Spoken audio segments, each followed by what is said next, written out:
თუ გაყიდვები არ გაქვს და გსურს კლიენტების რიგი გქონდეს, მაშინ ამ ვიდეოს ბოლომდე უყურე. უკვე დიდი ხანია შრომობ, კონტენტსაც ავითარებ, მაგრამ შედეგი ნული.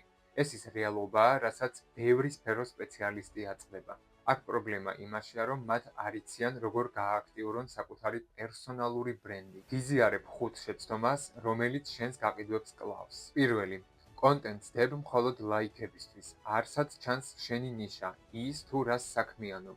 დღეს წერ ფსიქოლოგიაზე, ხვალ კიდე მარკეტინგზე.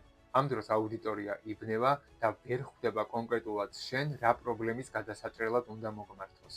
მეორე, არასოდეს საუბრობ აუდიტორიის ტკივილებზე, მარტო საკუთარ თავზე.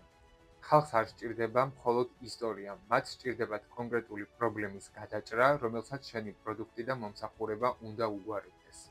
დაფიქრდი, თუ მისი პრობლემის მოგვარება არ შეგიძლია, რატომ უნდა გადაიხადონ შენს სერვისში? მესამე, მთელი კონტენტი მხოლოდ გაყიდვებზეა აგებული. შენი 10 პოსტიდან 8-ში მხოლოდ იყიდე ჩანს. რეალურად ასეთი მიდგომით გაყიდვები კი არ იზრდება, არამედ პირიქით, მკვეთრადაც კი იკლებს. მეოთხე, არ იცი ვის ელაპარაკები. კონტენტი ყველასთვის არის კონტენტი არავისთვის. აუცილებელია დეტალურად განსაზღვრო, ვინ არის შენი სამიზნე აუდიტორია და შენი კონტენტი სწორედ მათ ტკივილებსა და საჭიროებებს მოარგო. მეხუთე, არაჩვენებ შედეგებს. აუდიტორიის ნდობის მოსაპოვებლად მხოლოდ საკუთარი ისტორიების გაზიარება და სერვისებზე საუბარი არ გმარა.